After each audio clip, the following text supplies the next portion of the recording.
Hearing this, well done. You found a way to connect to the internet. Welcome to the QAA Podcast, premium episode 330, Back to Conspiracy School, Part 1.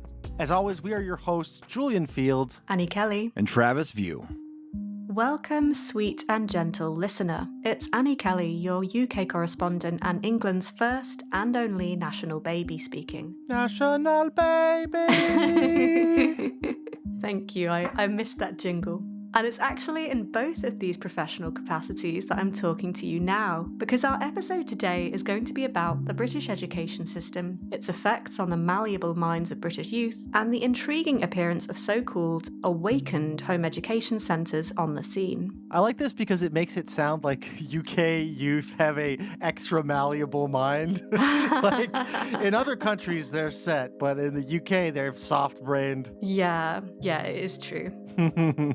These centres first began appearing during the COVID lockdowns and largely marketed themselves to parents within the anti-lockdown movement, which at that point was still pretty politically diverse. There were definitely loud conspiratorial elements who argued that COVID was a hoax or the vaccine was deliberately designed to be lethal, but there was also a pretty significant segment who didn't really think any of that, but just objected to the public closures and wanted a place for their children to learn. But just as the anti-lockdown movement gradually radicalised and became the COVID skeptic movement before branching out to a more systematic conspiratorial worldview, these home education centres soon began to address other popular areas of discontent with the mainstream education system. Some of these honestly seem pretty reasonable to me, like overcrowded classrooms or the suppression of children's individual interests in favour of standardised testing. Others, such as the belief that state schools are grooming children into adopting deviant sexualities and gender identities, feel a little more troubling, to say the least. As an alternative, these centres claim that they offer lessons which honour a more free-thinking form of learning, one that respects a child's need for play, adventure and the outdoors, with the added bonus of protecting the purity of their souls from satanic transgender Marxist indoctrination. And from what they post on social media, it seems like a significant part of the curriculum involves teaching their young charges survivalist skills, and in particular how to use weapons like BB guns and recurve bows. Not enough pedagogy revolves around Mad Max.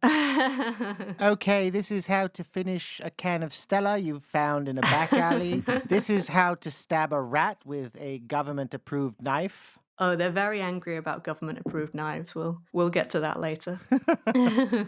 Now, I imagine if you're an American listening to this, you might be thinking that none of this is particularly new or even really worth commenting on. I remember even in 2004 American teen comedy classic Mean Girls, which is now over 20 years old, by the way, if you want to feel ancient. Oh, God. There were jokes about kids being homeschooled so they could learn stuff like this.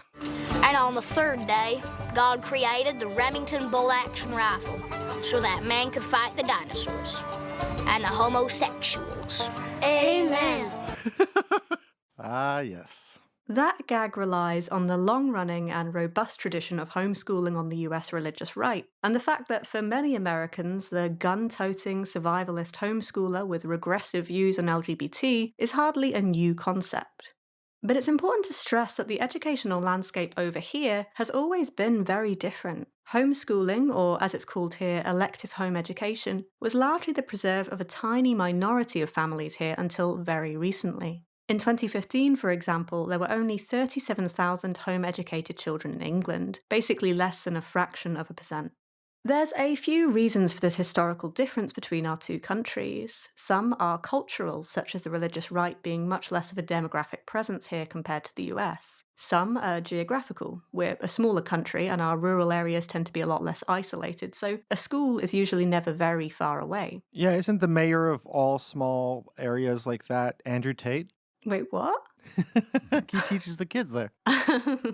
The homeschooling movement in the US only really kicked off among the religious right as a consequence of two Supreme Court decisions in 1962 and 63, which declared prayer and devotional reading in public schools unconstitutional. Yeah, interestingly, I actually read that apparently before then, the 60s, that homeschooling was considered to be a very left-wing kind of hippie liberal thing. Yeah. Teach you the history of South America and coups. And then suddenly it was like, wait a second, we can't force the Jewish kid to do devotionals? By contrast, in the UK, there is no constitutional requirement for the separation of church and state, and so it's perfectly possible here for a religious school to be run by the state and free to attend. And while there have been some rumblings, no doubt from godless liberals, about how this essentially makes for a policy of state-sponsored religious indoctrination, the truth is that this policy does actually have some fairly good consequences from a secular pluralist standpoint. Namely, that parents who want a religious education for their child are much less likely to feel that their choices are limited to fee-paying schools or just removing them from the system altogether. But with all that being said, it's clear that something is changing with the popularity of home education in this country. Remember that figure about 37,000 children being home educated 10 years ago? In the school year that's just passed, that number had ballooned to 175,900. Wow, that is pretty impressive, especially since your population hasn't grown nearly that rate. Especially since no one's having kids in this country, yeah. Now, I want to be really clear that I'm not suggesting that every single one of these children has been removed from mainstream education because their parents are religious fundamentalists or have gotten red-pilled. I don't even think a majority have. We'll get into it a little bit later, but part of the research that I've done for this episode has taught me about the many complex, understandable, and sometimes just quite heartbreaking reasons that parents choose home education over what's offered to them by the state. But there is at least one currently existing home education centre officially established in 2022, which does very much cater to parents whose reasons for rejecting the education system can be chiefly summarised as irreconcilable ideological differences. That place is called Hope Community Sussex. The Hope part is an acronym. It stands for Home of Positive Energy. Here's how Hope advertises itself on their website. Hope Sussex Community has witnessed firsthand the positive effect community home education can have on children and their families, and it is wondrous. Our mission is to support, enhance and guide freedom-loving families through the empowering and rewarding world of home education. Sessions with tutors start at the incredibly affordable price of just £5.50 an hour and run all day Monday to Wednesday. The groups are small, and as home educators, you can book directly with our independent tutors, attending as many sessions as you like out of the wide range of subjects on offer.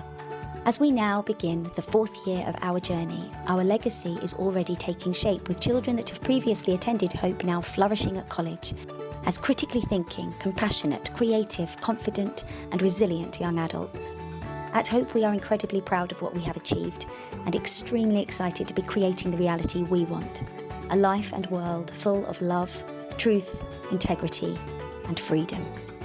It's interesting because they're kind of taking the tie-dye t-shirt, an incredible symbol of, left-wing, homegrown clothing, and turning it into an anti-vax symbol that really isn't quite like that. It's a bit like Chuck Norris constantly being like, yeah, I'm part Cherokee.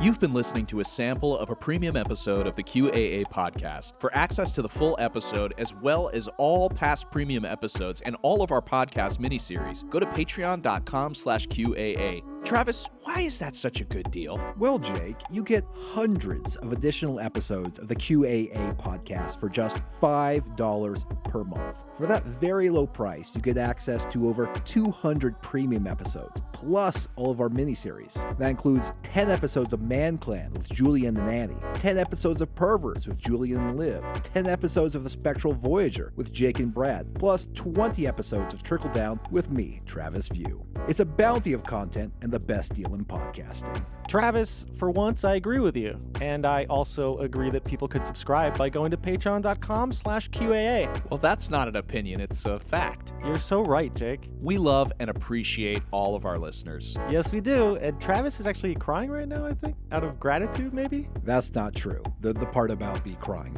not me being grateful. I'm very grateful.